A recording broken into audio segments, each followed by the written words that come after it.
Yes. On Monday, they went to school. Monday afternoon, they rode side. Tuesday, they went to school. Tuesday after school, they rode side.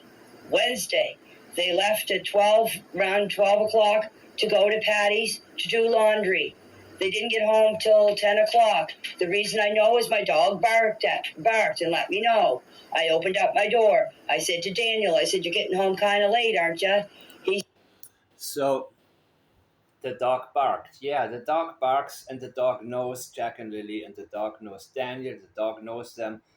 But, we've established early on that Logan, of course, lied. And we all know that they were trying to sell us this Durwood story that supposedly, Malaya may have had people abduct them, but everything was so vague, and it was a silly story, but that was their best bet in their own eyes to sidetrack people, because Daniel realized, even though he gave this interview and he talked about, and he gave many interviews, and he talked about the polygraph, and he said whatever he could think of to make himself sound innocent, and he realized people did not believe him. That is what he kept saying. People point at him, people look at him, and people think he had something to do with Jack and Lily's disappearance. And it bothered him. So he was worried about his reputation. That's when Logan came in. Logan thinks she's smarter than him. She may be a little bit, but her lies have been pretty blatant, and through her statements, we knew that there were a lot of problems in the home. We knew she also had zero regard for Jack and Lilly. And yes, she compared them to animals. She slipped up maybe, but we don't really slip up. When we slip up, we are saying something that is coming to our minds. And yes, people can get confused and, for example, mix up people's names, but that also has to do with somebody else being on our minds when we are talking about somebody specific other than who is on our minds. So our language indicates our thought patterns. It tells where our mind is going. And in the case of Logan, yeah, she compared Jack and Lily to animals, and I believe that's exactly how she saw them. And when you hear Janie talk about Jack and Lily, she's talking about them like they're dirty animals with the worms and this and that, and even making mud pies. She wants to give us the image of children that are just wild and nasty. That's the desire that she has. There's a reason. And it comes natural to her because that's the way that she saw Jack and Lily. And the other thing Logan told us, Malaya doesn't have her own mind, if she has a mind at all. Here, give me Meadow's stuff. I put it in my car. Meadow is coming with me. And a story. Her and Daniel and Janie, they thought, they knew that she wanted to leave many times, and Daniel always managed to keep her from leaving. And so in their eyes, she is weak. She will do exactly what we tell her to do.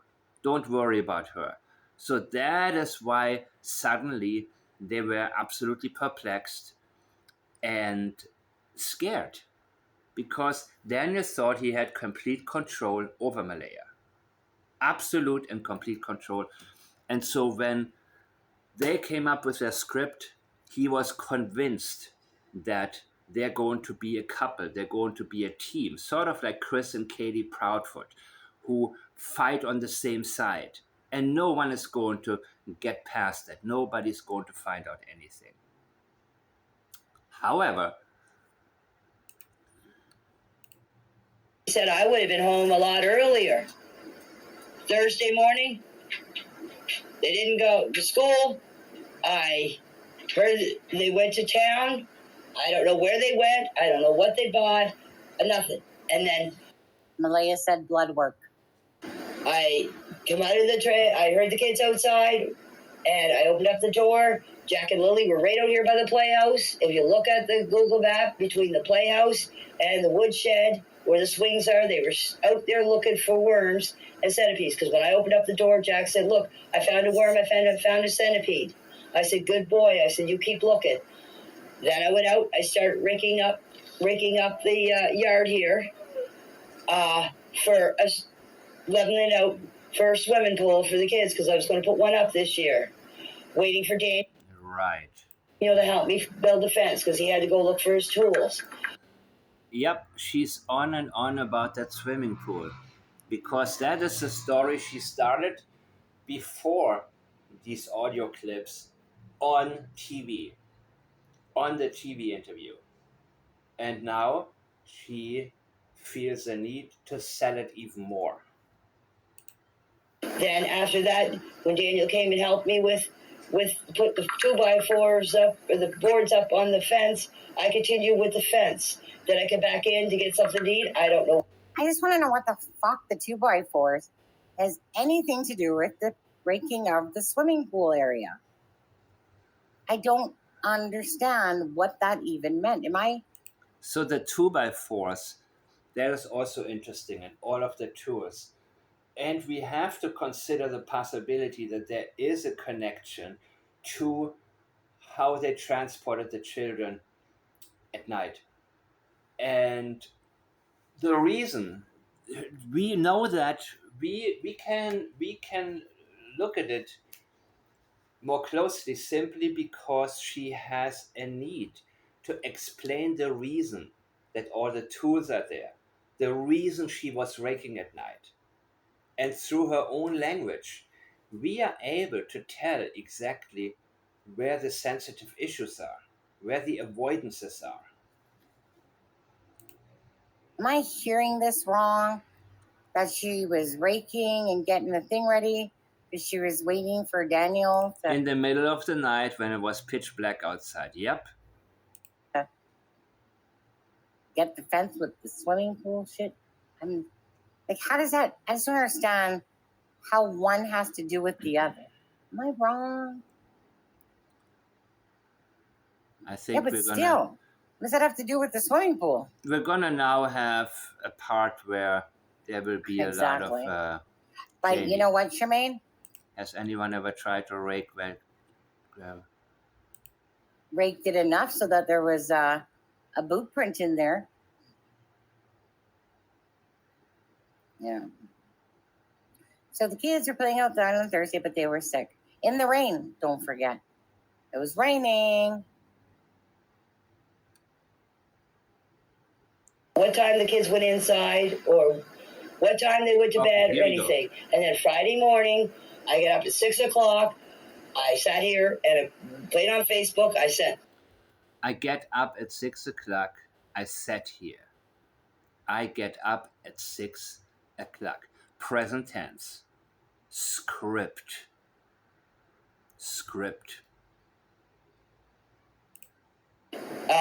Thing to my brother at 6:24, and then 7 o'clock, I went out and I did up the chickens, and I came back in. I sat here. I played on Team U, which is the worst thing you can get addicted to.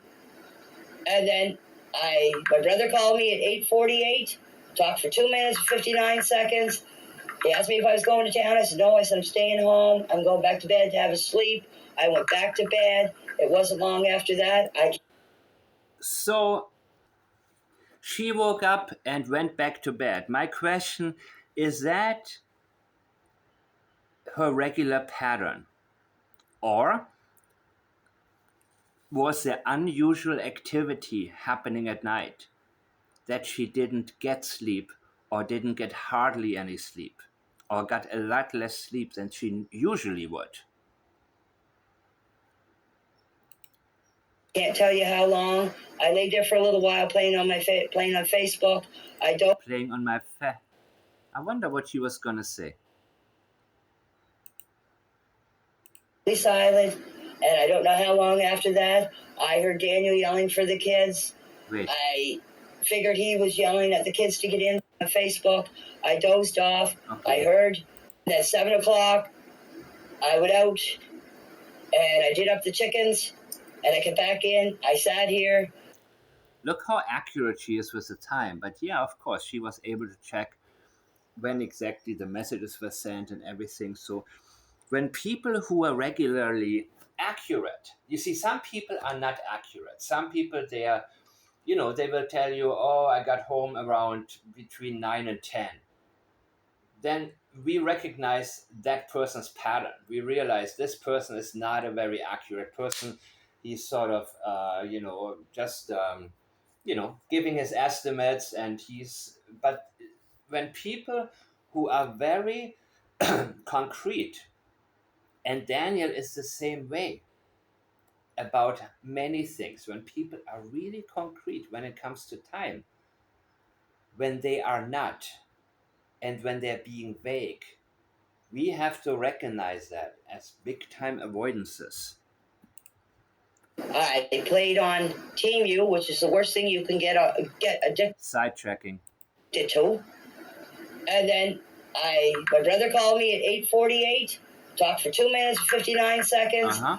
He asked me if I was going to town. I said no. I said I'm staying home. I'm going back to bed to have a sleep. I went back to bed. It wasn't long after that. I can't tell you how long. I lay there for a little while playing on Facebook. I dozed off. Playing on my face.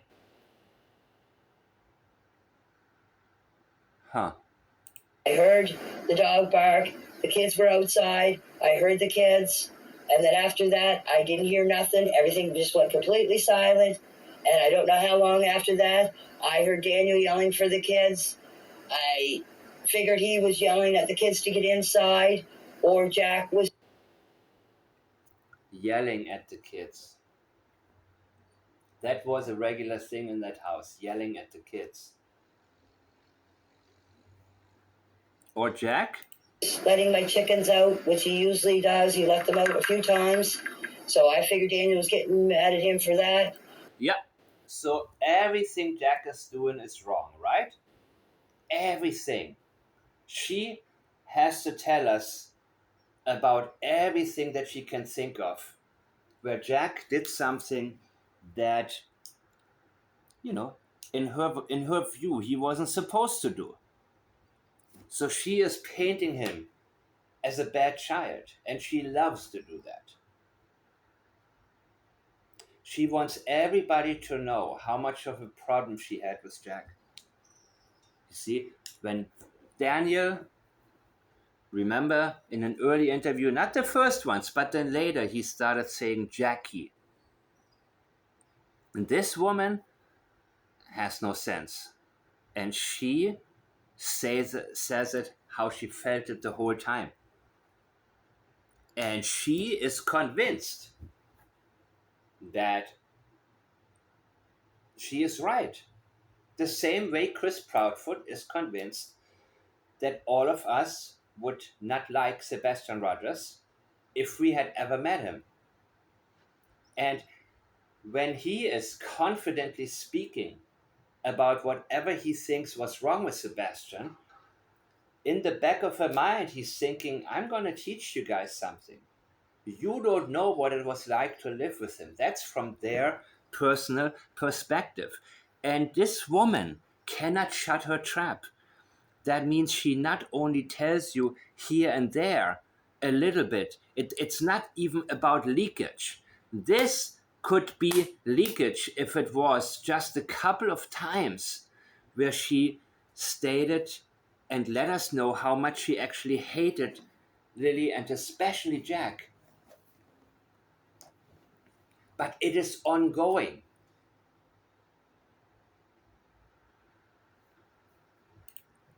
The next thing you know, The next thing you know, there's some significant avoidance right here. Avoidance of time. PLAIDS. Plates. Priorities, leakage, avoidance, intentions, deception, and sensitivities. There's some serious avoidance right here, people. Serious. She doesn't want to tell us what happened then. As accurate as she was with the things that can be proven or the things she cannot lie about. Because they saw Facebook, the message 6:24, brother called, uh, whatever time was, and 2 minutes and 15, she got that down. Okay, I cannot run away from this. We have to work with this one. So she's designing everything around that. But now, the next thing you know, now she's getting vaguer. Dozed off again a little. Maybe dozed. You dozed. The next thing you know, not I knew, I know, you know. That is a story, people. That is a story. And saying you know generalizes it. She doesn't take ownership of it. I dozed off again a little, maybe.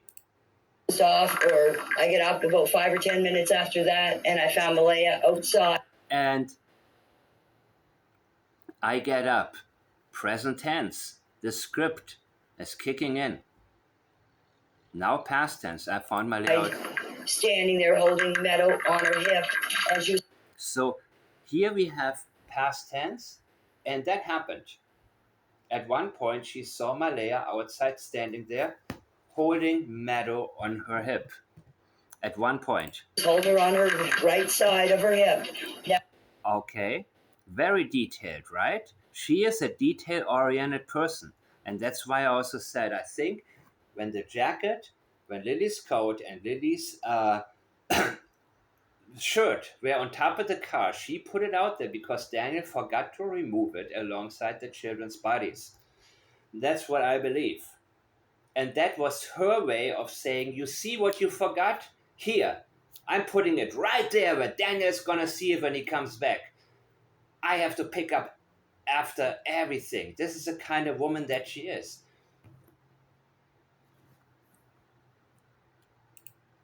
I don't recall if she had her phone or not. That wasn't important to me. The only thing is what I was looking at is her. Why does she feel the need to bring up the phone? Her phone. Standing there, and I asked her what's up, and that's what she told me. So the phone is not important, but she feels the need to mention it. Avoidance. The kids were missing for 20 minutes. For 20 minutes. That I cannot tell you. I did not look at my phone at the time of the. So, that I cannot tell you. She is now being vague. How long did she sleep? Present tense. There comes in the script. I wasn't there at one particular point to witness something. As for Malaya, she could have been wrong about the timeline. That's why she's telling us that she may not have had her phone. So what she is saying to us is, Malaya said 20 minutes, but that may not be true. I may have a different storyline for you. I may have a different timeline. I may not stick to the script anymore. Not the same script that Malaya and Daniel came up with. I may stray away and say, hey, she didn't have her phone on her. How did she know it was 20 minutes? At the time, I just know that after I heard the kids, I dozed off again. Deniability again. Deniability. I don't know. I don't know. I don't know. This vagueness now is very crucial. And then my dog woke me up. I can't tell you. So you dozed off again. In and out of sleep. Is that normal? You got up and then you do it. What did you do all night? The time in between. Oh, you were raking. So you keep waking up and you keep dozing off. And the same excuse from Daniel and Malaya. And the purpose is to convince us that certain things that they claim to remember very accurately,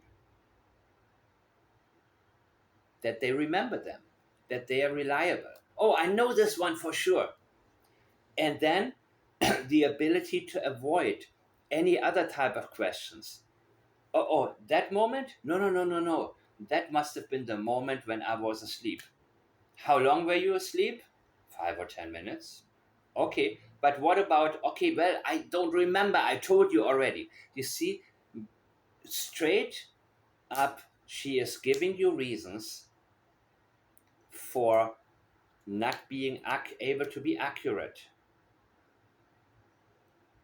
at certain times as she picks and as she chooses. We. And repeatedly, I can't tell you the time in between. The need to convince us. But I know.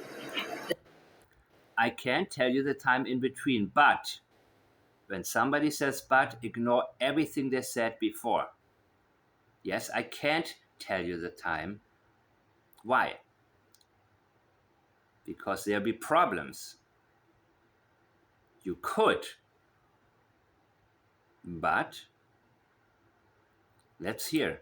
That when I left here, after I seen Leia standing. I know, no. I know I didn't kill my wife. That's not a reliable denial. I didn't kill my wife. That's a reliable denial.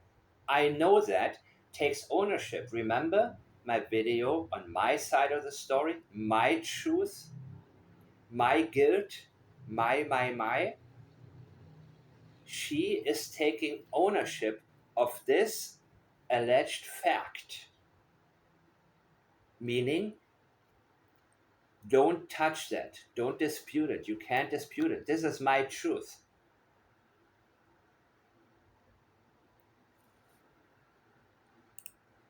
Out there and asked her what was up. And she told me that Jack and Lilly were missing, and I said, how long? And I said, how long? I asked her how long. She said about 20 minutes. After that, as I said, I came in, got my boots on, and I went up the hill. Uh-huh. And I met Daniel, as I said, up the top of the old road just above my RV. Yeah, as I said, repeat the script. So if you look at the map or the aerial view of my place, I don't know if it shows you or not, but if you look at an aerial map of it, you will see an old road just up the top of the hill here. Yeah. So when I get up at the top of the hill, present tense script. I seen Daniel, and I seen Daniel. Okay. Asked him if he found the kids yet. He was in the vehicle, in Malaya's vehicle, and he's. Where was he? On top of the hill? What about all? Okay. I said no, and he asked me if I was going with him. I said no. I said I'm going to search this area here, and I walked my property line plus a little bit more, where my RV and the trailer is up to that top of the road. I walked up there, walked around along the old road and down, and came around by the 289, and then get back up the same spot, and that would be where the kids' little forts are. Oh, and just to let you know, whatever I'm saying to you is what I told the investigators, exactly the same thing of what I heard. And What you heard, right? Whom did you hear that from? You heard it from Daniel. You heard it from Daniel telling you, we're going to tell the RCMP that this morning that happened, this happened, that happened, and this happened. You're repeating the script. That's what you did with the investigators. And I'm pretty sure that you are, for the most part, pretty. What you're telling us is a lot. There must be a lot of similarities. Let's say it like that. Even went and reenact what I think happened. And What I think happened. Why do you think that happened? to tell you the truth, if I To tell you the truth. I'm not here to lie, right? That's what you said during the interview, right after the raking part. was a child, If you were a child, here we go. that was in a fence and got out of it and was running. In a fence. Yes, I would be excited to go, and those kids are always excited when they're running around. So they're always running around. They're excited when they're always running around. Yeah, but in the woods, you had to carry Jack, right? He was very stubborn, right? And he just wouldn't walk. And I don't blame him. I mean, I wouldn't want to walk. I'm a grown up. I wouldn't want to walk through these dense woods over there. But here's what's interesting, people. Very interesting. Very, very, very, very interesting. Let's hear it one more time, guys.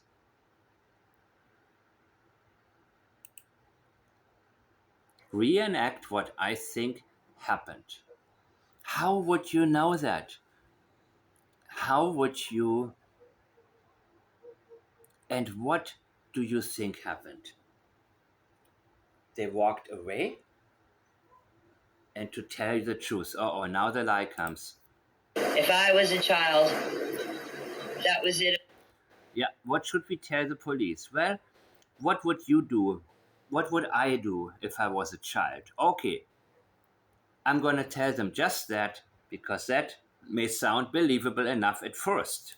The fence and got out of it and was running. Yes, I would be excited to go, and those kids are always excited when they're running around because they're always screaming and hollering. They're always screaming and hollering. That's exactly what she remembers of them the most. She's painting the picture of annoying children that she didn't want there. And she doesn't have a sense to cool it, to keep it, low. Believe me, I know. I observed it for 2 years out back. Believe me, I know. Okay. I observed it, for 2 years. Back here. As I said, that's a question I can't answer. Yeah, for 2 years. And she looks at these 2 years as hellish years, unpleasant years. Always hollering and screaming. The dog barked when he heard them outside, and then it went completely silent. And my dog never said a word after, or never barked. Sorry, never barked after. Right. So, let me guess. You wouldn't remember when allegedly your dog stopped barking, right? No, because here we go with your excuse. Oh, I don't know. I was in and out. Everybody on this property, all 3 of them were in and out of sleep. Isn't that convenient? They don't need to tell you a very exact story. They can be vague and they pick and choose when to be. But certain things they know 100%, because at these moments somebody was up. They got their story down, and she's running with it, the original one. After or never barked. Sorry, never barked after. Oh, let's hear one more time. This is better than I thought. If I was a child, that was in a fence and got out of it and was running, yes, I would be excited to go. And those kids are always excited when they're running around because they're always screaming and hollering.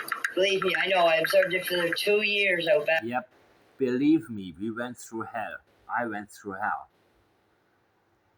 Similar to Chris Proudfoot telling us what Sebastian was known for, according to him, right?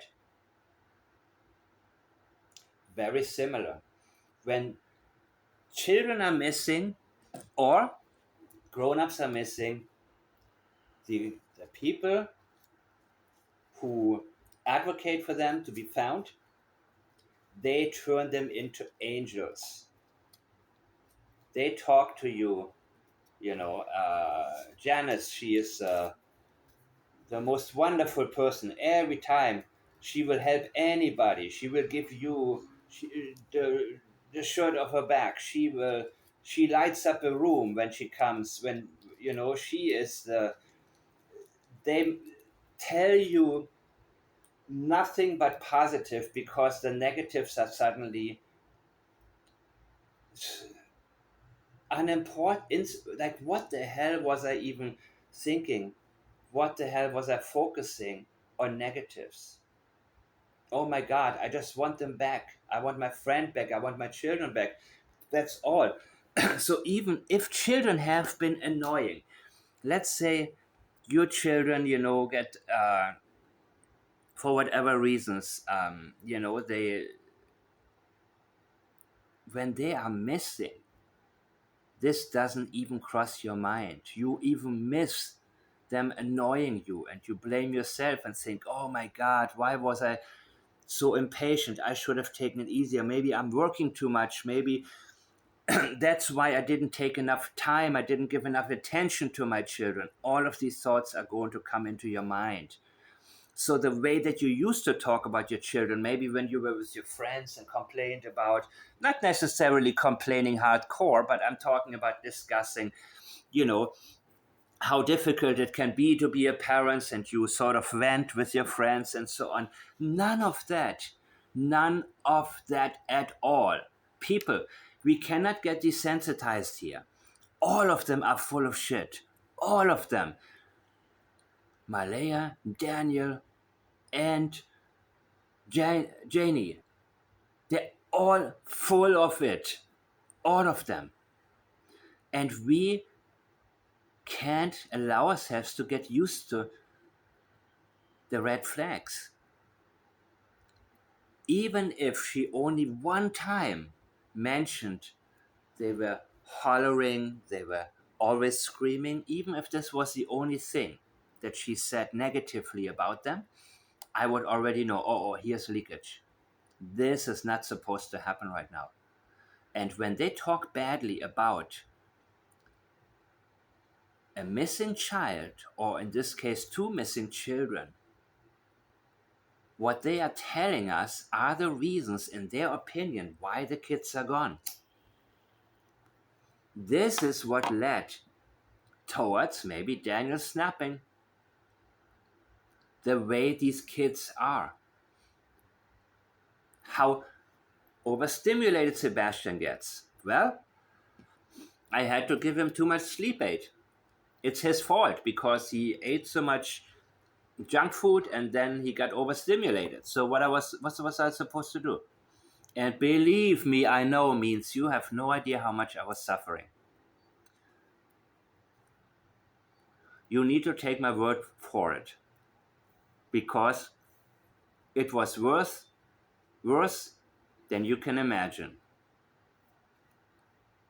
Observed it for 2 years. Observed is very active. She was actively hating on them. Observed is different than, I heard it.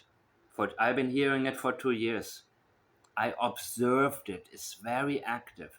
And I can guarantee you that observing is exactly what she did. Probably watching them from the window, coming outside a lot. I told you not to do this. I told you. Daniel, look what they're doing. I believe she is the one who is the instigator, and I believe she has greatly contributed to Daniel hating the children as well. Back here. As I said, that's a question I can't answer. As the dog barked when he heard them outside, Uh-huh. and then it went completely silent, Right. and my dog Except you're not talking about that morning. never said a word after. My dog never said a word after. And this is something that I already just talked to Julia about.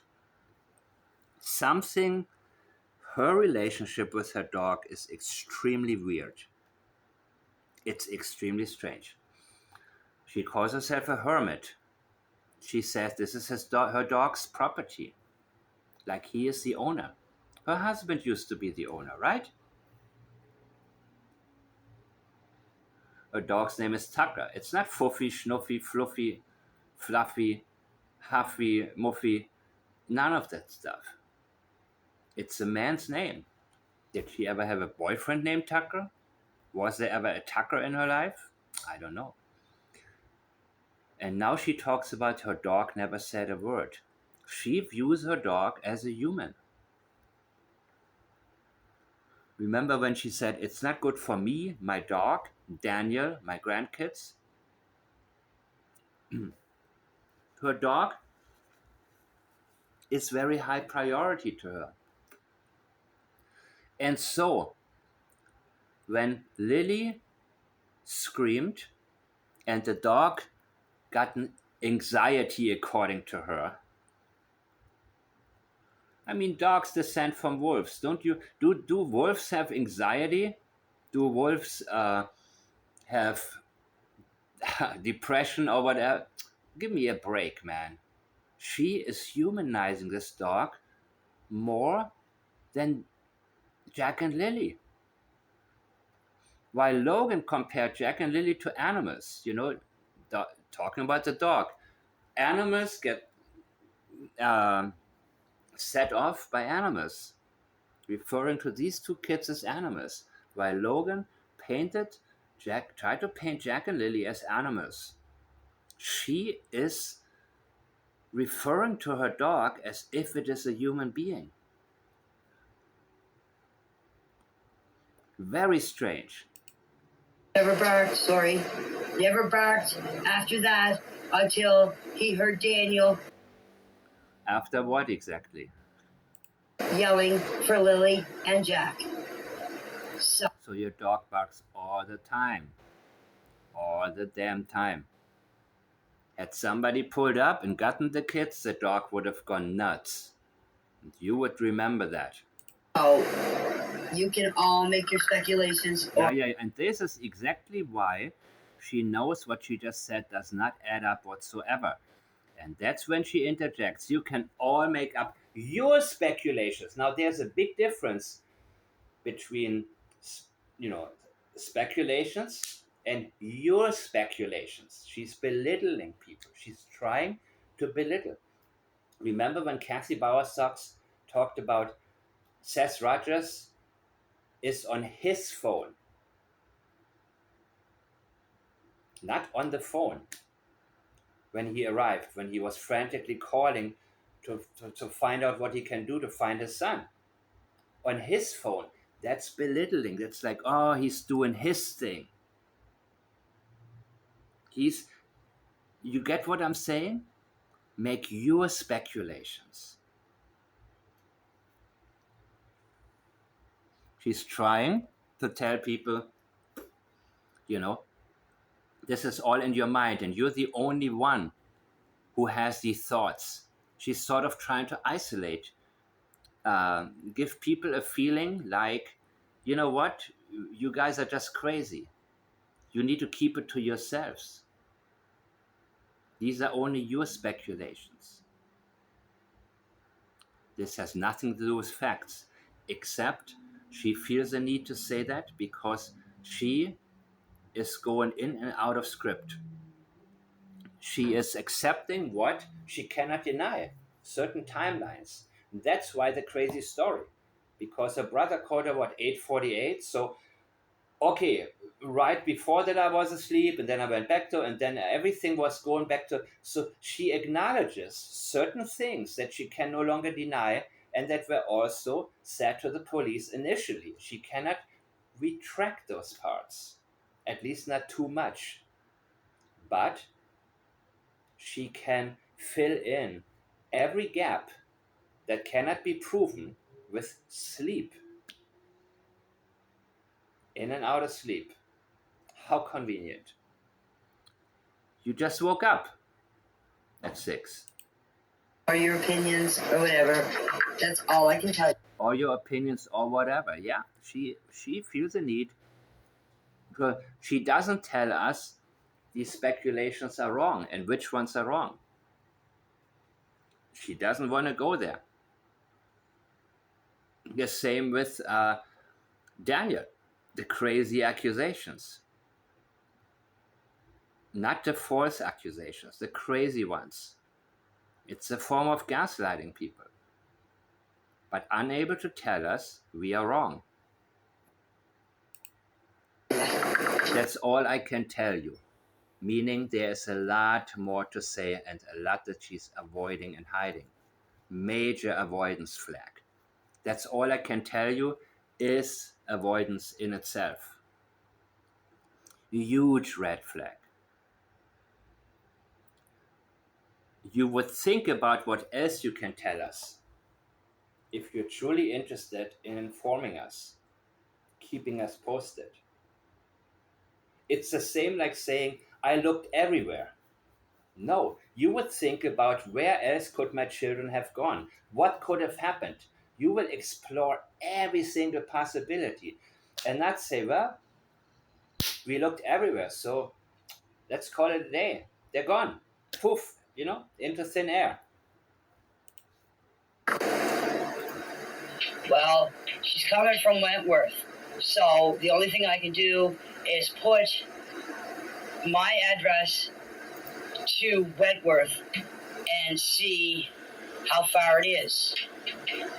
Even if it is an hour and 45 minutes or an hour and a half or whatever, I don't know. I don't know her address over there. Still, it would take her a while to get here. Mm-hmm. And again, we don't really know what the phone records are saying. Uh, you know, did Malaya contact Cindy early, before, long before police was called? Yeah, I would say so. I think so. Because they had ongoing discussions about her leaving Daniel. So I believe that after what happened, Malaya most likely reached out to her mother. And that's why Wade is so disconnected. He probably hears about this crap all the time. All the time. Daniel this, Daniel that. Okay, you're leaving him. We get you the U-Haul. We do whatever we can for you. Get the hell out of there. And then she doesn't do it because he sweet talks her again into staying and takes the phone away from her. And at one point, Wade probably said, you know what? I'm sick and tired of that. But he acknowledged, if it was my own biological child, there'd be a problem. But what can I do? She's not my child. Cindy is the mother, and whatever they got going, this is between you all. He's resigned. And, the guy took advantage of his desire to talk because he needed to vent too. After all this crap that he witnessed, everything bad that he heard, how the children had gotten abused, now this, and the lies continue. So I feel bad for Wade in a sense, because Cindy Murray, I mean, when he said that he thinks Malaya's lying, yep, Cindy was probably very unhappy. But I think Malaya's very protected.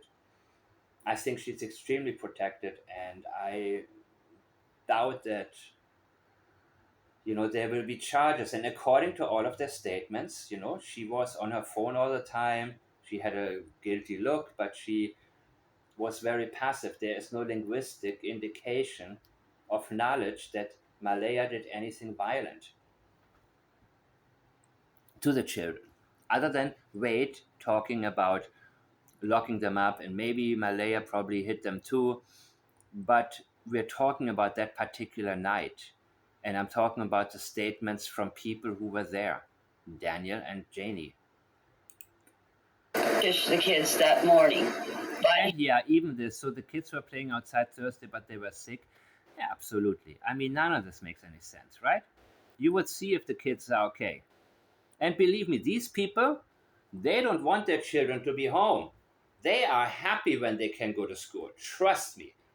With everything that we're hearing about how annoying they are, how loud they are, how much they are screaming, and a mother's language indicates observing. She talks about observing. She came out all the time and not only yelled at Jack and Lilly, she yelled at Daniel too. Or not maybe yell at him, but she bothered him all the time. Malaya and Daniel would have said, okay, let me get up and see. Okay, you guys are good. Yeah. You're not sick. You can go to school now. We don't want you at home. Get the hell out of here. But they didn't even check on them. None of this makes any sense, people. None of it. And also, of course, many of you have picked up on it that Janie said, yeah, it would be the kids would always go in the yard. And then I would call Malaya because, I hear them in the yard and they're running around and the dog is going. Yeah, right, Malaya. Yeah, right. Your early statement. They're not the kind of kids who, when we tell them not to go out, we always there. And you see how mingled up. There was like 3 different sentences in one where she's claiming to have supervised these children at all times. And this is where she knows she is guilty. Neglect, major neglect. I mean, neglect beyond words, and emotional neglect more than anything. She does not miss these kids at all. At all. We don't have to understand it to be able to accept it. Here is something that I want to ask you guys, and get your input. If the kids were out in the yard, yes, by themselves, let's just say. Now she wants a question. And they get out of the gate. Mm-hmm. And we're running up the driveway. Okay. I would know, or I would think, the kids would be saying, especially Lily, come on, Jackie, let's go, Jackie. So what's the question? Because that's all she ever did was say that. Even up in the woods with my other 2 grandchildren. Of course the kids are not in the woods.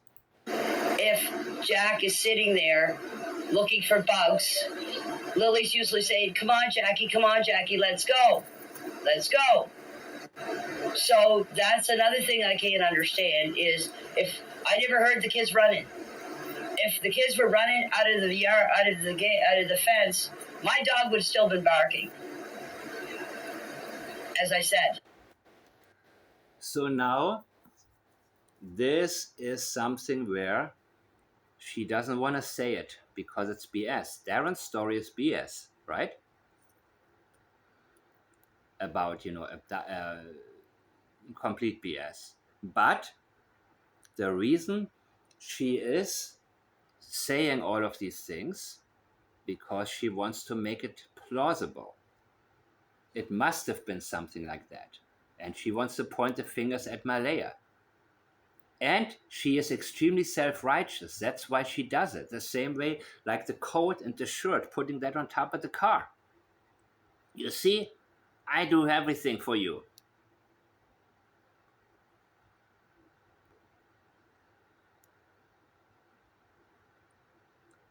It would, Malaya, her message to Malaya is, we are here and we have to do all the damage control without you. You're not here to help us with it.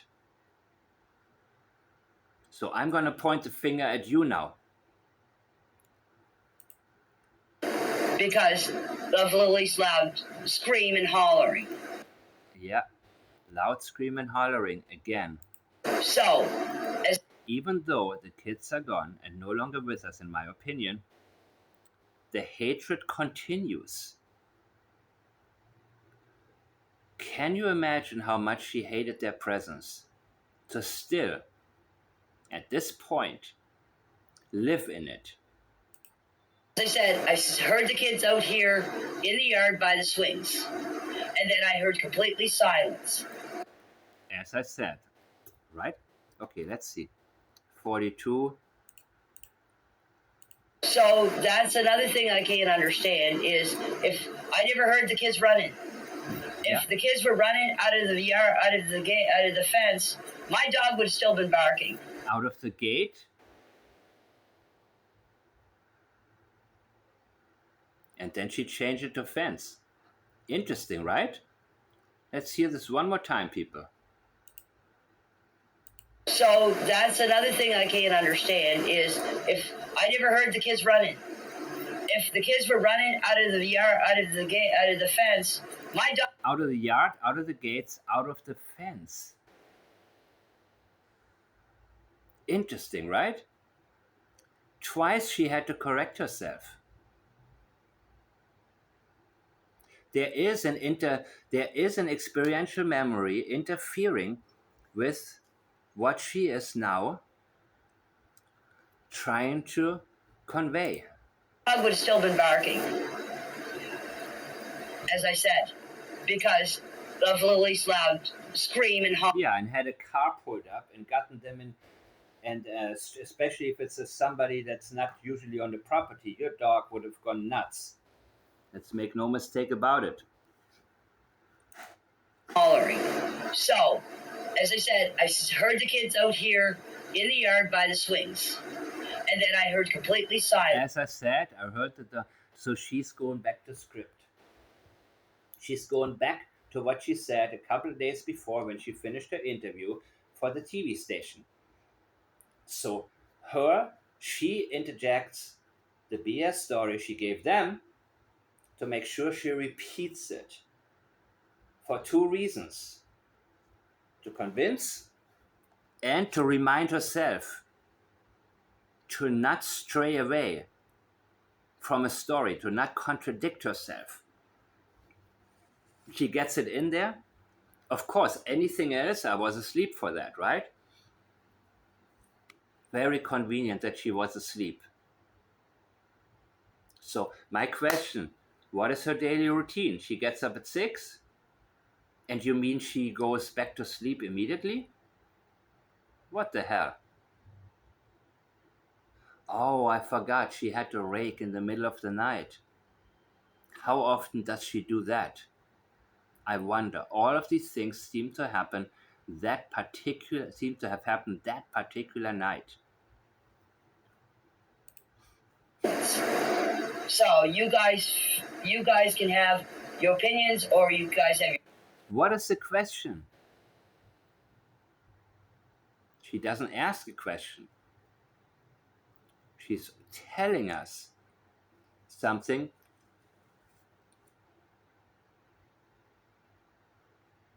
And then says, you can have your opinions. I thought you wanted us to tell you. Should I listen to this again? I mean, this is really, really... this is what's happening with Janie, though. I mean... completely silent, and my dog never said a word after, or never barked, never barked after that until he heard Daniel yelling for Lily and Jack. So you can all make your speculations or your opinions or whatever. That's all I can tell you. Well, she's coming from Wentworth, so the only thing I can do is put my address to Wentworth and see how far it is. Even if it is an hour and 45 minutes or an hour and a half or whatever, I don't know. I don't know her address over there. Still. You don't need to know the exact address. Wentworth, Lansdowne Station. How long is that? Should I do this? No. No, I can. Wentworth, right? Wentworth, Nova Scotia? Let me see. Wentworth.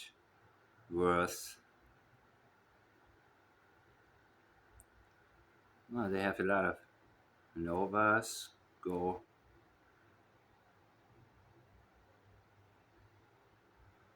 Okay, Wentworth, Nova Scotia, Canada. Okay. Directions. 1 second. Lansdowne Station. An hour and 14 minutes. And Wentworth is not that big. 94 kilometers.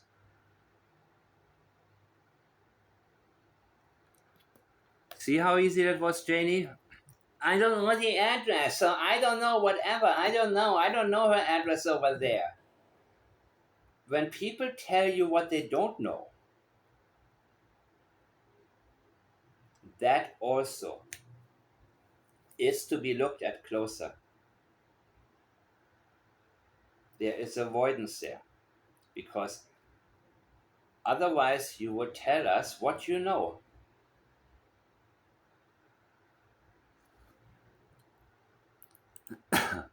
It would take her a while to get here. Just the kids that morning. But here is something that I want to ask you guys. She wants to ask us, right? And get your input. She wants our input.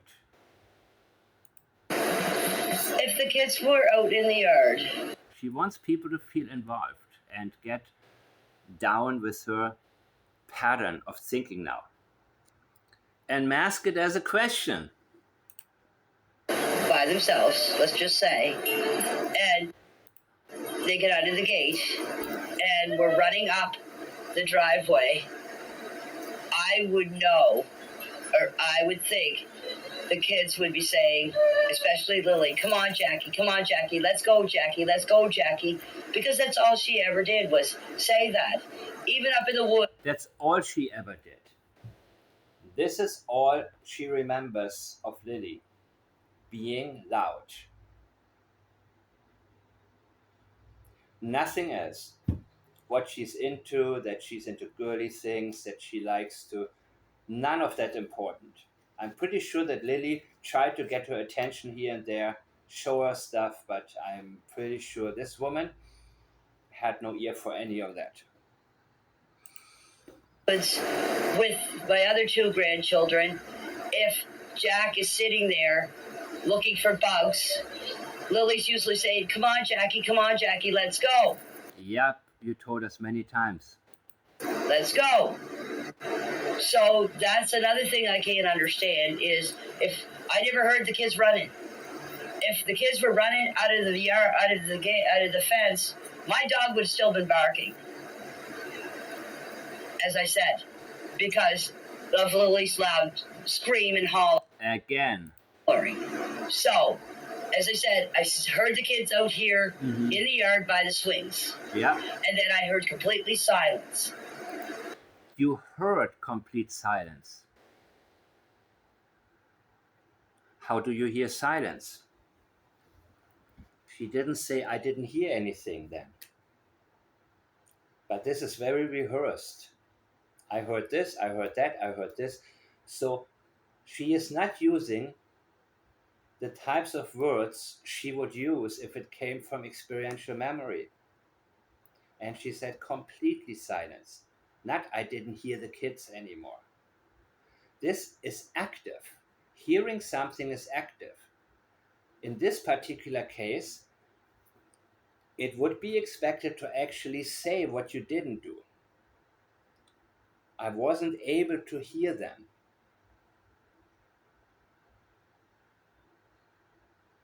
But she heard something because there was noise that morning because Daniel, and Malaya were getting their stories straight. And there was probably yelling, there was probably arguing. Remember, he said he felt a need to tell us his throat hurt from yelling. I believe there was major yelling going on in that house with what had happened among them. Not for Jack and Lilly, but there was some serious something happening. So there was anything but silence on this property. So you guys can have. Because she starts telling us what she heard. But then she adds silence to that. That's what she wants us to believe. Okay, now, so what are our answers? I mean, okay, you said you want our opinion. You say you want us to tell you. You have a question for us, and now you say. Have your opinions, or you guys Now you're telling us you don't want our input at all. have your speculations or whatever. But I'm just saying, in my opinion, why didn't I hear the kids longer if they got out of Another question. the fence and start running up the driveway or leaving the driveway?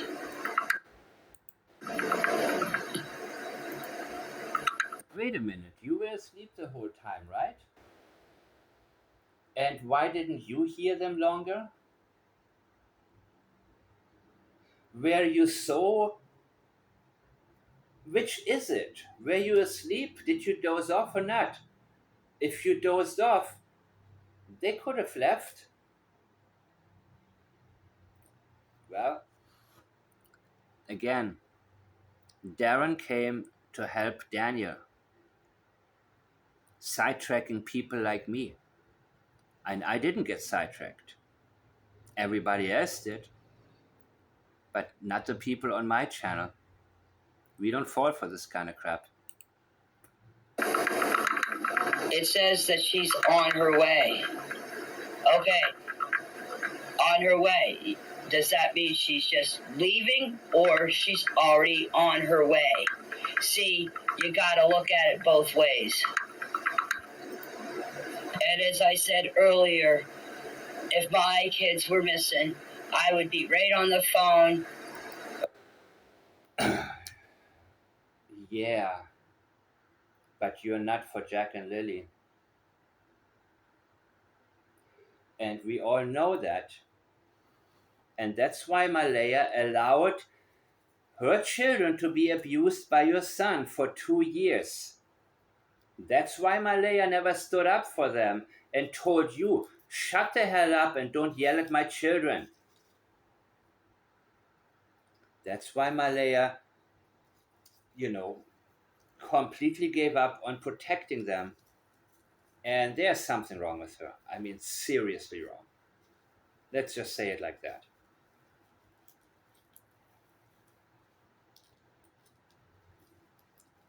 But you know her pattern already. You were there already. The whole time you saw Malaya didn't care about the kids. Wade, he tried to hold back. Well, maybe he didn't try, but he didn't.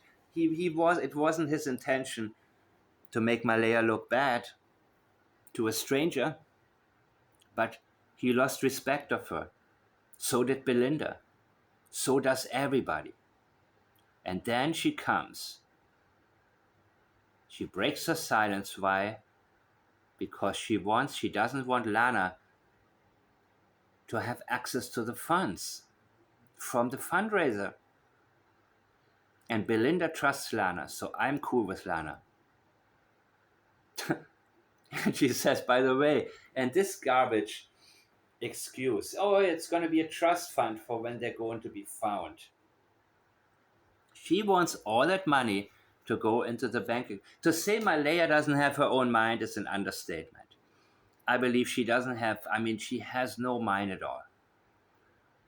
So I'm pretty sure her friends are like, oh my God, how much you think people are going to, oh my God, this, can you see all these YouTubers, they're talking, oh my God, there's going to be so much money coming in for the fundraiser. You Malaya, you should tell them to put in my bank account. I guess Malaya doesn't, yeah, I guess she has a bank account, but maybe, whatever the reason, maybe, 34,000 in debt. Maybe she's thinking, if it's in my account, they're going to take the money is going to disappear for my debts. That's just a possibility, you know what I mean? Like, oh crap, I owe all this money, so if it goes into my own account, then I still don't have anything to spend because it's going to be a little less minus than before. I don't know. Well, she has access to some funds, right? I mean, she said Daniel took money out of her account, so, but she feels safer with it being in Cheryl's account, you know? Or if my grandchildren were missing and I got a phone call saying, Yes, you would have protected them from a person like you also, right? You didn't yell and scream at them. You didn't have a problem with them. You already know what Malaya was like. We got it. That doesn't mean she hurt them. that my grandchildren was missing. Which, by the way, I mean, it is, I don't want to say just as bad, but it is very, very bad when you know your boyfriend is crazy and not only does he beat you, but then he beats your little 4-year-old. She said picked on Jack and sometimes Lily. Picked on is her way of trying to avoid letting us know that she was an enabler and she didn't bother protecting Jack and Lily. But the abuse that both Jack and Lily received in this damn house, oh my God, people. And not grandma, Janie knows it. Janie knows about it. So none of this is a surprise to her. But she wants you to think, she wants you to look at Malaya and stop looking at Daniel. And I like Wade's idea. Lock them all up until somebody tells. But Janie wouldn't tell because Janie knows what happened. And whatever the truth is, it's going to be very, very bad for her son Daniel. And despite the fact that she doesn't like Malaya, hates her probably, her language doesn't indicate that Malaya had harmed them. And I believe, had Malaya been the one to harm them, it would leak. And she may even tell us.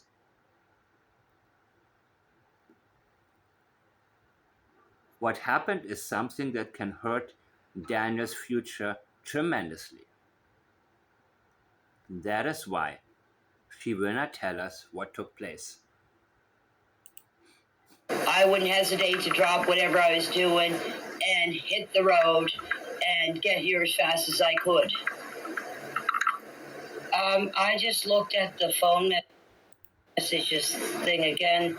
That's Get here from where? You're talking about Malaya now? She should get over there and be back with Daniel and be a team and cover up together and help you cover up and... Oh, I see. said that she was on her way at 12:01. Okay, it's approximately, she lives in Wentworth, it's approximately about 2 hours and a half to 2 hours and 45 minutes from her place. So that would make her... No, it's 94 kilometers, 1 hour and 15 minutes. I just looked it up. You mean from Wentworth, Nova Scotia to Lansdowne Station, where you are? Be here about 2 o'clock? No. Is she talking about Cindy? She was way here before that. She was not here at 2 o'clock. So there's something wrong there. Yeah, why don't you tell us exactly what is wrong? But you don't want to tell us that. You don't want to be very specific here. You just want us to think, oh, it's probably Malaya that did something. Just stop looking at Daniel and at you. And you're raking, covering up evidence. That's what you did, Janie. Because, And now she's stretching the time out. She's doubling the time. It's an hour and 15 minutes. Not 2 hours and 30 minutes or 45 or whatever she just said.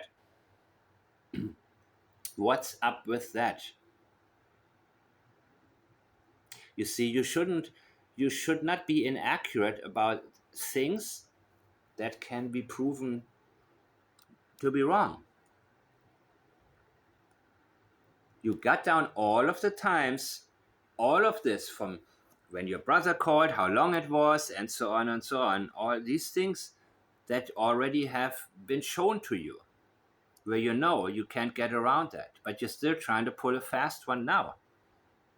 How long it should have taken her. And I already said, I believe Malaya, what happened that night, she got a hold of her mom. I would love to know the phone records, but that would make the most sense to me. And so I wouldn't be surprised if the mom was called, if Cindy was called before the police. But she doesn't want to be concrete. She just wants to use it to say Malaya is not a credible person. And we should look at her and not her baby boy. she was here, and then she was here when my brother showed up, and he was here around lunchtime. So I don't know what the conflict is. I don't really care. But as I said, the only way you're going to find out the exact time is if she. What is wrong with you? I need to hear this again. I cannot get past things easily.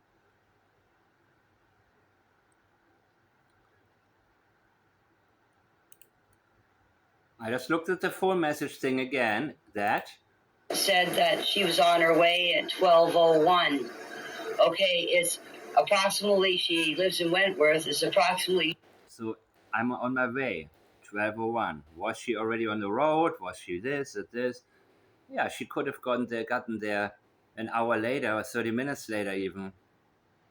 About 2 hours and a half to 2 hours and 45 minutes from. I guess she doesn't understand how to do a proper search, maybe.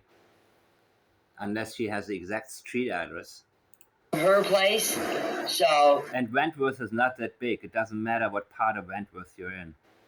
That would make her be here about 2 o'clock. No. She was way here before that.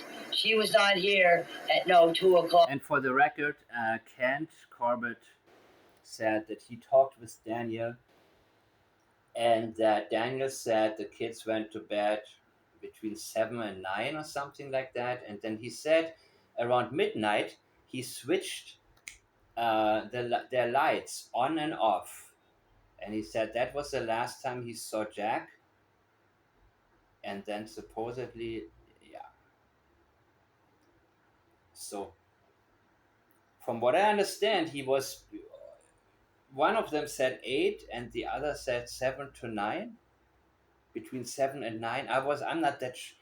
I have to go back to that. But Sunny, at the end of her, you see, this is Janie's audio clips day 2.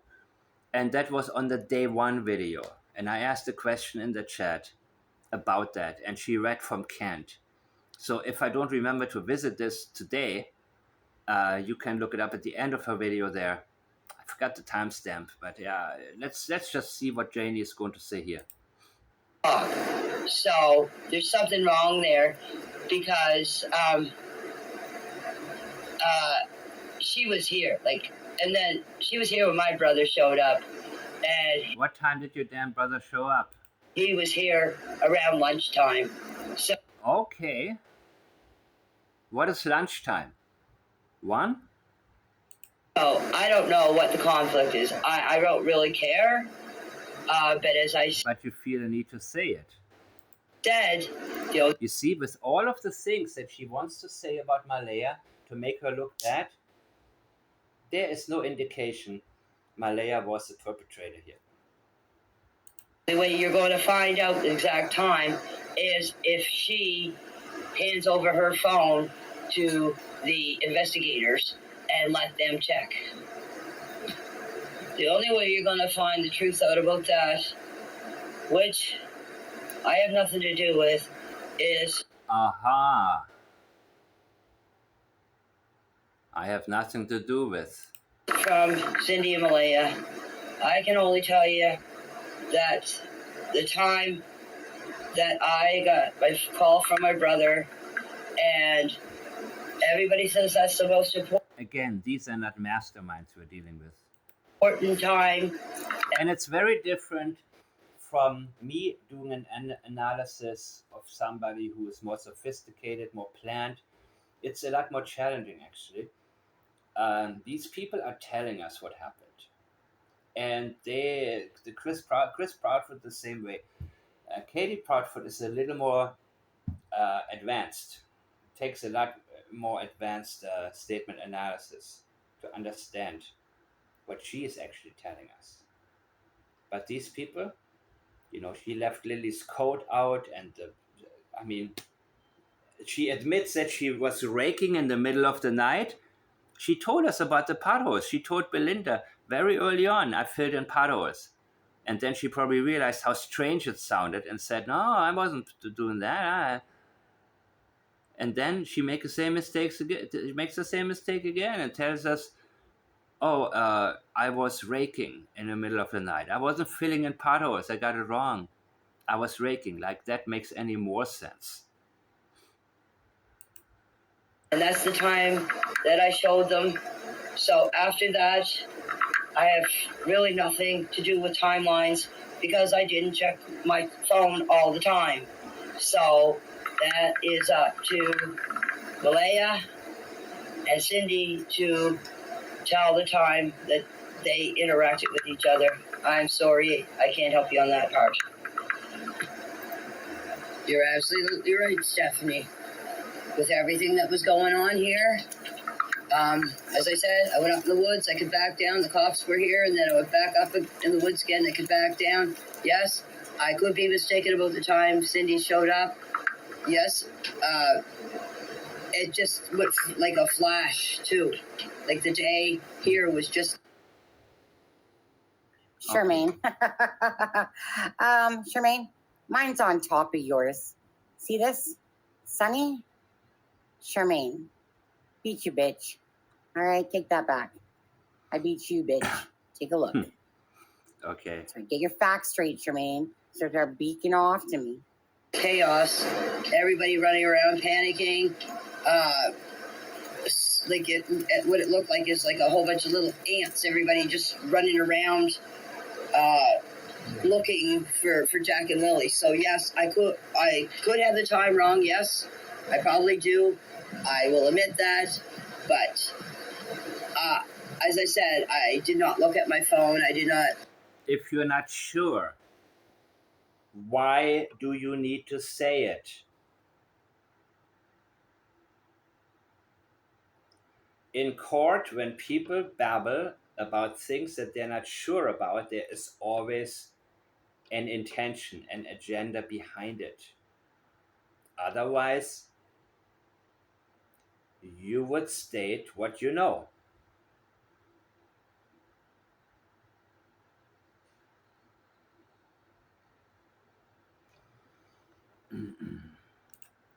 Have like my phone with me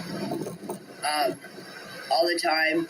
The only time that I really looked at my phone is when Malaya called. I think I'll go to 49. I got a timestamp from you for that one.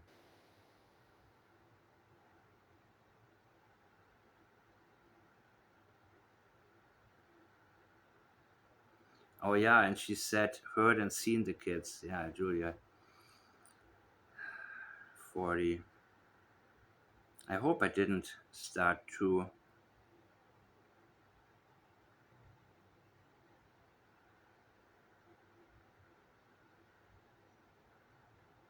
Okay, let's see. Called me and asked me to come back to the trailer. See, I don't know. That day was just chaos because, as I said, I don't know who all was here and who wasn't. So when the investigators came here to take my statement on that Friday, I gave them my phone. Okay. And they recorded, took pictures of my conversation or my messages from my brother that morning. Yeah. And they have it all documented. So I showed it to them and they took the pictures of it. So it's all documented. I wonder what the phone conversation was like with your brother. Right? You messaged. Okay, who messaged? 624. What was the message? Call me immediately. Was that the message, or call me when you can? And did you tell him what had happened the previous night? And that's when he came? How was your brother alerted that something had happened? How did your brother find out? Because you said he came around lunchtime, right? 2 hours and 59 minutes. You had a phone conversation with him at 8:48. Long before the police was called. Did you already inform him? It's hitting the fan. I tell you what happened. Okay, let's, why don't you come later and just making a suggestion here because, you know, it seems to be important to her. And she probably didn't say it, in Messenger. But was there the message, you need to call me? The only one that I can tell you about that is Patty. Patty, I know when she showed up when everyone left for the briefing because her and I sat out on the back deck and we had a smoke. And then Cody, that's Haley's boyfriend, come back and took her and got her in the car, and he drove her car home because it was late. And then everybody cleared out. But as Logan said, Malaya's car was left down at the Lansdowne Station Road. Yeah. And she's telling the truth. About this part, maybe. The cops did, or the RCMP did have her car towed. So she mentioned something that Logan told the truth about because she was lying about most other things. She's picking out that one thing that she got right to make her seem credible about things that she was misleading us about. Away because there's a picture floating around of her car on the back of a tow truck. And I seen that with my own eyes. The rest of the people, I don't know when they arrived. As I said, I was up the bike most of the day with Justin searching for Jack and Lilly. They wanted to get off their property and not be around the police. So I said, unless you see the original phone messages, you don't know. That's what I'm saying. You gotta see the original. Why don't you read it to us? This time that the altercation happened at the end of the... So this is from the day one Janie's clips on Sunny's channel. So this person replied to me. We asked Daniel. He said they came home about 4 p.m. and Malaya put the beds put the kids to bed at 8 p.m., but again, there are no details at that time. So my question was, and my message to Sunny was, please don't stop asking about Thursday night. Anything. Did the kids brush their teeth that night? What did they wear to bed? Well, Daniel, okay, let's hear. Driveway, which I have no knowledge about. I didn't listen to what. She gets annoying, man. I cannot handle Janie. Listening to Janie is like listening to Christopher Proudfoot, really. And I did a couple reaction videos to Chris Proudfoot on Granny's Watching, and it was pretty. I was gonna cover a lot more, and then I said, you know what, man, I cannot do this anymore. I will. I said, please, if you want me to go on, get me a better timestamp of something very specific that I'm gonna listen for. But otherwise, that's just So let's hear. What? Okay, I'll go back over that. Okay, Mike, if you're here and listening, I'm not sure. I am. Holy shit, that's a big bug. Ah. This is not a bee. But anyways, I'm gonna go back over this again because Kent had asked Daniel about the timeline before. Again, take it with whatever you will, but it's what Daniel told Kent when he had asked. Now, thank you again, Daniel. Regardless, any information, whether or not people believe it or not, is still you given a timeline, right? Again, if it's bullshit, it's bullshit. If it's true, it's true. So let me just go back to that part again. So Kent had asked Daniel a couple of things. One of the things was about dogs, if there was any dogs in the trailer. Daniel says they took the dogs through the house. Yes, search and rescue explained what we had, the best dogs available in Nova Scotia. Right. And the best dogs in Nova Scotia didn't find anything. That's his message. Everything is good on our property. According to Daniel. Kent also replying to what Daniel said through Messenger. Malaya put them to bed. I was outside. But okay, so he puts himself outside.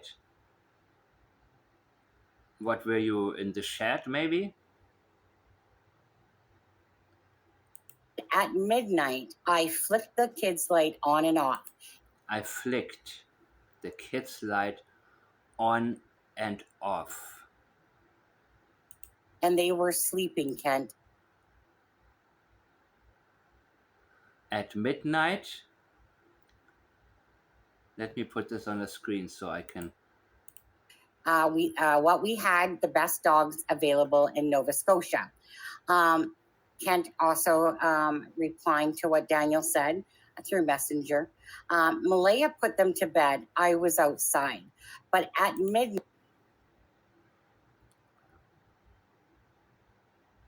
Okay. So don't ask me. That's his message. Let Malaya answer that one. Night, I flicked the kids' light on and off. At midnight, I flicked. Also interesting choice of words. Flicked the kids' light on and off.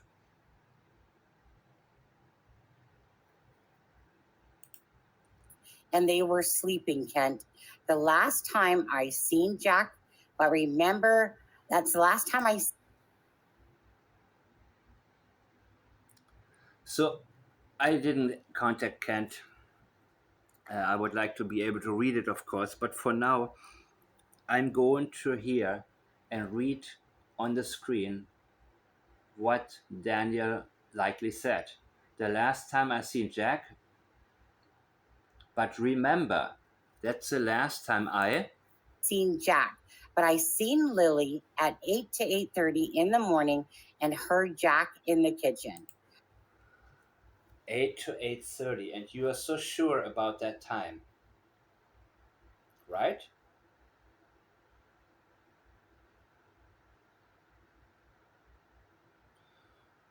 What time did your mama say she supposedly heard the kids on the swings? So Malaya said that the children went down to sleep at about 7 to 8.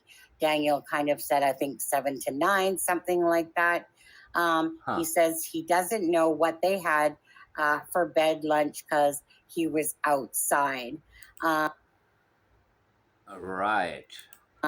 He said that he was going to the bathroom at midnight when he put the light on, I guess, and flickered. So that was some information a bit to that timeline. Okay, guys. Got it. I'm doing 4 more minutes, and then I'm Own another piece of land, but the land that I own is between my exes and my brother. It is 7 acres, and there is no water. It's not by the ocean. It's not by anything. There's no brook on it. There's no water at all on it. Water. Don't look there because there's no water. Because the kids are in water. But not anywhere they were not being disposed of on your land, so don't come here. Her message. So if you go to Google Maps, you will find the piece of land between my exes, which is Daniel and Justin's father, and my brothers. Okay. And that would be on the Lansdowne Road, not the Lansdowne Station Road. Repeat, the Lansdowne Road. She is so annoying. She is so belligerent. And she is so self-right. She is the person this is why I said to you guys, when Wade was speaking about there being the coat and the shirt on top of the car, you would think this is absolutely insane. Because they tried to convince us that the kids disappeared without their coats. They couldn't tell us what they had on, right? Now listen to this. Why would they incriminate himself by then putting the coat and the shirt on top of the car? Because that's Janie's personality. You see what you forgot. She doesn't think about consequences. She feels completely entitled to have her way on her property with her Tucker, who is the owner.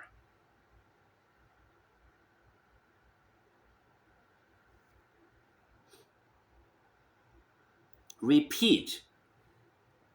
This is how she speaks. Road. And to correct Haley and whoever else, the piece of blanket was found on the Lansdowne Road, not the Lansdowne Station Road. I cannot answer questions about that blanket because I was not here. I cannot answer questions about the blanket because I was not here. Where were you?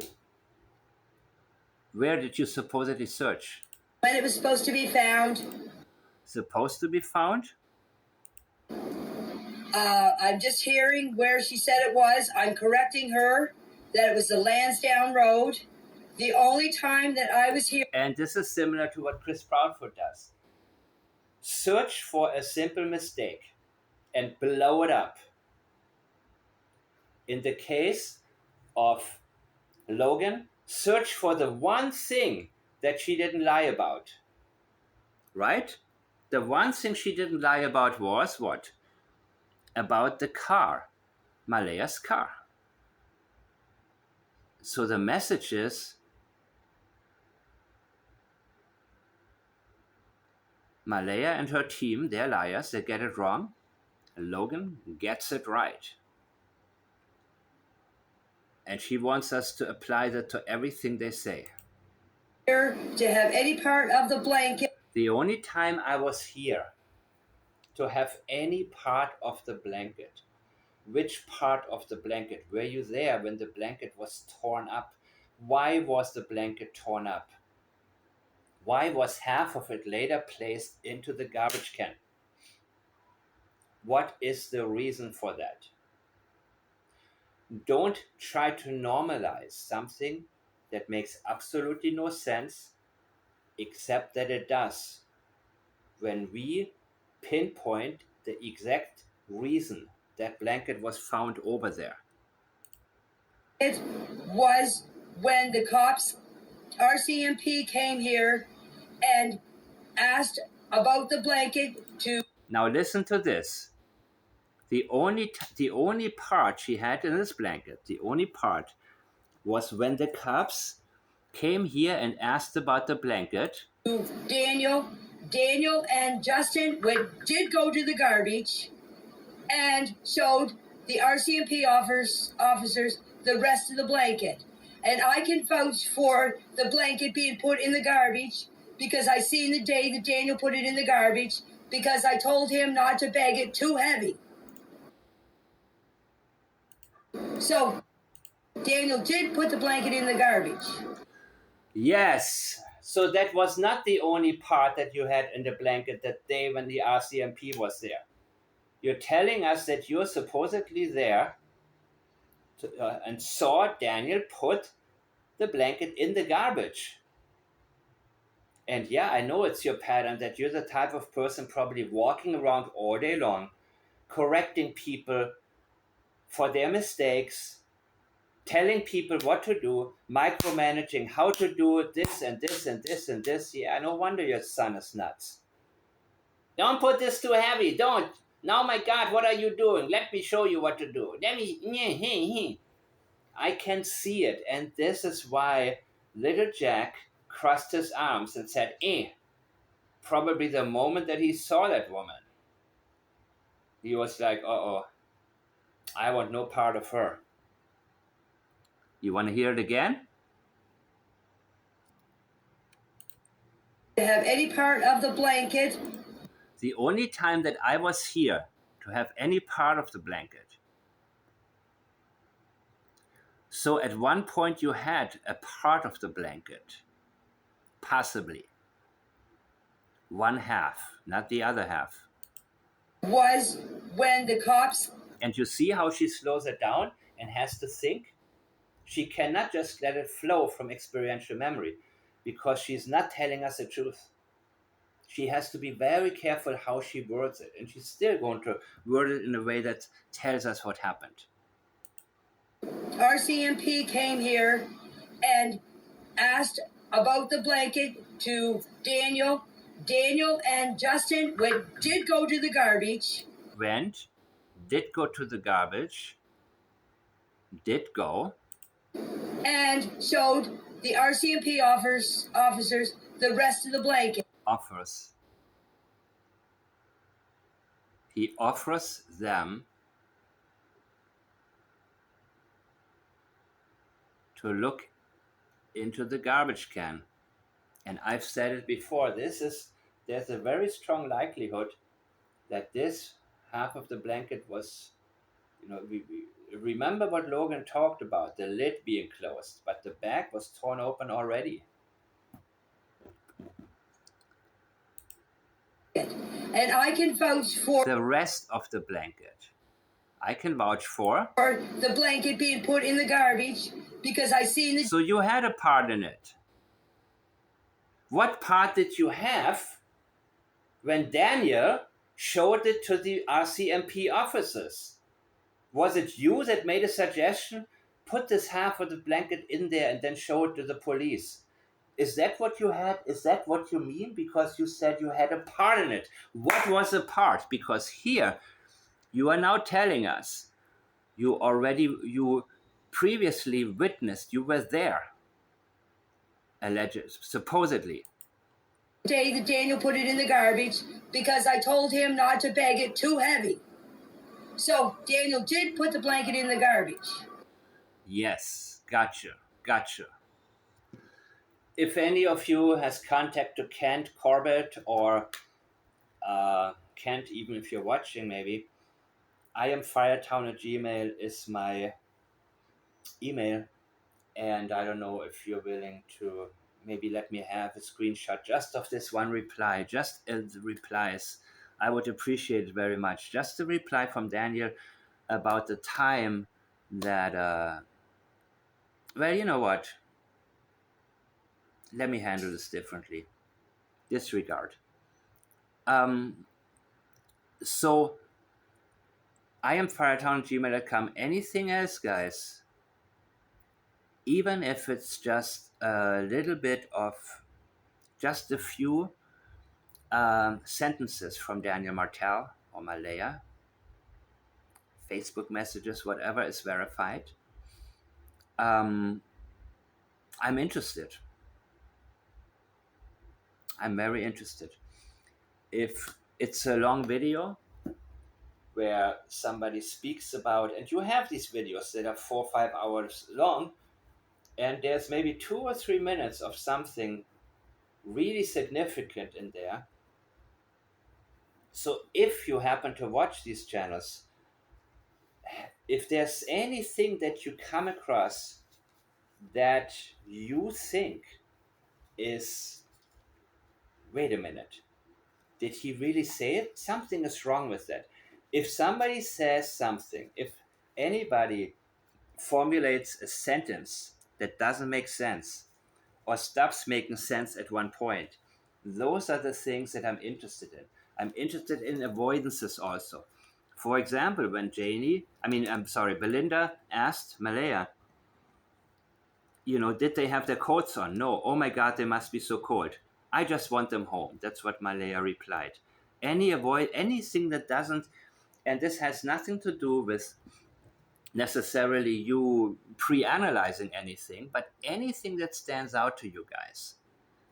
Anything that Janie says, Malaya says, and especially Daniel says.